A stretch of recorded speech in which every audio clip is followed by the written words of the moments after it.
Welcome back to the Build Show Network. Steve Basic, architect here. We're out here at our Hilltop Aero project, and today I thought we'd talk a little bit about siding and why I made some of the choices I made. What siding are we using?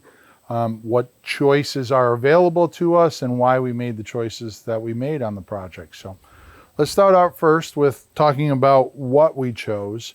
So we chose to use Boral's Tru Exterior Siding. It is a recycled polyash product. So, you know, it's basically, you know, they make claims that it's impervious to water, termites. It's, you know, it's pretty solid of a board. And I know it doesn't take on any water. You can nail right up to the edge. It cuts nice and clean. They have a lot of profiles. In this one here, this is the Dutch lap cove. So you can see here, it has a little cove to it, and then it has the receiving rabbet there. So when you put multiple pieces together, you can see how they fit right in there. Nice. And then that gives that kind of revealing cove setting there, recess. These are 1 by 10, so 3/4 of an inch by 9 1/4 when it gets all dressed out. And we chose the larger siding because we didn't want to have a small scale. We wanted the house to live a little larger. So I chose to make the siding a little bit bigger. And we'll call that our primary siding. And the primary siding is the one that covers the majority of the house. And then we have kind of our secondary siding. Now, this is still a Boral product. And you can see here, this is a 1 by 8. And this is called their nickel gap. So we basically have a little seat there and we have a little seat there. And when you do multiple pieces, you can again see how they fit in there. But you can see here, it gives that little reveal. So there's that little gap there. And that's where that nickel gap comes from. Now, the beauty of nickel gap is you can install it horizontally or you can install it vertically. So in this particular house, we chose to install it vertically and as a juxtaposition to the horizontal siding, you know, the Dutch lap cove there, that was our primary siding. To round out what's happening here, so they make this other one that comes in various sizes, and it's basically a bead board on one side. So if you're looking for more of a traditional soffit or, you know, porch soffit with the bead board, then you can go that route. But if we flip this over, you'll see that basically what we get is a 1 by 4 V-groove board here. And that's what we chose to use. It's a slightly more contemporary look, and we're using that for all of our porch soffits and such. So why don't we take a quick tour around the house. We'll talk about where we use those.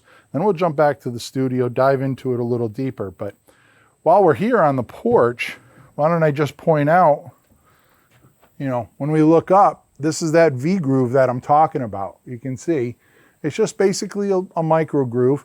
It's going to take paint very, very well. It's going to give kind of a contemporary setting to that porch soffit, not that traditional beadboard there that you might find on some other projects. But given the contemporary nature of this, we moved towards that V groove soffit product. So let's jump around, meet you on the other side of the building there, and we'll talk about some of those siding products and how they're installed and what they look like. All right, so we stepped outside, we came around. We're looking at the corner here. This is the corner of the owner's suite, their bedroom proper here. And to define this as its own mass, we chose to go with the nickel gap vertically oriented here as opposed to that cove siding in the horizontal fashion. Now, a couple things to remember. Remember, all of this siding, this vertical siding, is on Benjamin Obdike's batten UV that's installed horizontally here. So we have this as a full rain screen. You can see the nickel gap here. We have those nickels. Hey, look at that, everybody. Guess what I got? Let me throw this back in. Jump around this side here. And let's put it to the test. Nickel gap. Woohoo! Hey, Boral, good job. Look at that. Fits in every one. So, we proved that the nickel gap works, right? So we have the nickel gap, and then what we're gonna do is we're gonna finish this off. This is just a quick mock-up. It's Boral also. You can get them in all the 1x4 products, 1x2, 1x4, 1x6, 8, 10, 12, etc. But for contemporary reasons, we narrowed it down to about 2.5 inches. And so all of this now, you can see that open corner. We're just gonna come in and we'll cover that with these pre-made on the table 2.5 inch corners. And then we'll paint this up and we'll call it a day. So let's jump around the other side and we'll look at that Dutch lap cove siding in the horizontal orientation, and we'll check that out. All right, so we moved around the corner here and we're basically looking at the main body of the house, right? This is that big 2-story structure that sits on top of the basement and where it meets that owner's suite. So a couple things are happening here. One, here's that profile of that 1x10 Dutch lap cove siding. And remember, all of that is installed on top of the Benjamin Opdyke batten UV oriented vertically. So this is all basically hung on the outside of that weather resistant barrier, or our Zip R, basically. But one of the things I wanted to point out that's pretty cool is if you do some pre-planning, like you'll notice here, we switch from the cove to the nickel gap. Well, we install the nickel gap first, and what that does is it allows this siding to come in and butt into it so that we don't need any type of inside corner board that can just tightly fit up against there. So you have these kind of two masses clashing there. So again, there's that nickel gap, there's that Dutch cove lap. Let's jump back to the studio. We'll pull up some building elevations and we'll go through that and break out Big Red and get some help. So see you back at the studio. Hey everybody, hopefully you enjoyed that little stint out at the Hilltop Aero project. Siding was progressing really nicely. That Boral siding is some beautiful stuff. Used it on a lot of projects, very happy with it, never been disappointed. Just really good stuff, looks good. Anyways, got my good friend here and we got some drawings. And take a look at that side elevation, and we're going to talk about the siding choices and why we did what we did. So let's have at it. All right, everybody, got our good friend here, Big Red. Got a elevation here I stripped out of the construction drawings. You know, it's really interesting when you go to choose sidings. It's not so much, hey, we're going to pick this siding, we're going to pick that color, and you just run with it. You do things because they have some purpose that might be beyond just, yeah, I like that siding or I like that color. So we'll get into it. We had talked before about, you know, this has that nice sloping roof. It has that nice low sloping roof here. We challenged that low slope with the flat here. And, you know, that flat roof existing here, and then the flat kind of ceiling of that negative space really helps accentuate that long slope there. But what else helps is that, you know, we have this series where we use the 10-inch cove. We have the series of horizontal lines, which they actually suggest some movement in that direction. And like we said earlier in the videos, if you watched them, you know, this is the piece that's on the basement, and then as it goes, we have these voids underneath, and then we have the cantilever deck, cantilevered roof, and it pretty much gets down to, you know, very little material there. So we have that suggested movement moving in that direction, the building dematerializing as we move in that direction. But again, in a way to emphasize this piece and to call out some importance to these areas, we installed a vertical siding here. So we put the nickel gap in. What the nickel gap does is it puts the brakes on that movement, right? Because it's vertical, it becomes somewhat static. Now, it's repetitious, so your eye still chooses to move there, but it's not like it's grabbing one of these long lines and following it out, right? You have this series of vertical lines, so it's stopping it. The fact that we made this green and the fact that this was black, slightly different color, that also kind of puts or pumps the brakes on that visual movement across the building and makes this a very static piece inside this piece that's suggesting that movement. And with this being the entryway, we have that nice Simpson door here, and we repeated that Boral there. That also helps with the negative space call out this space as the entryway, and it makes it something just a little bit special enough to set it apart so we know, hey, that's what our target is. That's how we're getting into this house. That's that front door.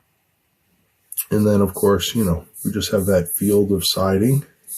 It's reinforced by the lines of the horizontal railing there, horizontal railing here. The vertical nickel gap is also complemented on the vertical board formed concrete there and here, right? So we have that kind of complementing each other, as well as the rails and the siding complementing each other. So there's a few things going on here that basically creates this visual concert of materials that are working well in hand that make up the whole composition of that elevation. So there's a whole bunch of things to think about. You know, if you make this, you know, we used the 10 inch here. We could have went down to 8. We could have went down to something like 6 or even 4. But at some point you start losing that emphasis of, you get way too many lines. They're way too close and the scale is off. We thought that that larger scale would be just right in kind of emphasizing those horizontal lines using that 10 inch and then having that cove, right, coming out and then having the next piece, you know, sit over that. But having that cove, you get that kind of extra 1.5 inch line. So if you ran with, say, nickel gap up there, you would have this very thin line. But because we did the cove, you end up with something that's in that 1.5 inch. So not only do you get the scale of the board here, but I get the scale of the space that's associated with that size board. And that cove would have been smaller. If we did 4 inch, that 1.5 inch might have been, you know, 7/8 of an inch or something along those lines. And so it would have gotten lost in the noise of this elevation. And, you know, this isn't a house that is packed in a neighborhood next to 8 other houses where you have something to really compare it to. The things that you're comparing this to are, you know, 30, 40-foot trees or more and the sky and everything off the top of this hill. So the house is really the smallest thing there. So we need some big elements to put it in that arena and say, hey, go compete with the sky, the trees, and the scale of all these things that are happening, you know, around you that are providing some very, you know, stiff competition. So anyways, hope you enjoyed that tour. If you haven't used Boral yet, go check it out. It's certainly worth looking at. And, you know, if you got any questions, you know where to find me. All right. So there you have it. Big Red is getting put to bed. I know, I'm not going to say it this time. Anyways, hopefully you enjoyed that. Again, Boral, never been disappointed. Stuff is good stuff. So check it out. Get the opportunity. There's a lot of profiles there. Boral Tru Exterior. they have some really nice profiles. I've used a number of them, different sizes. Usually can accommodate what I need. So anyways, if you're looking for more, you can find me at Steve Bazek Architect on Instagram. You can also find my daughter, Alexandra Bazek, on Instagram.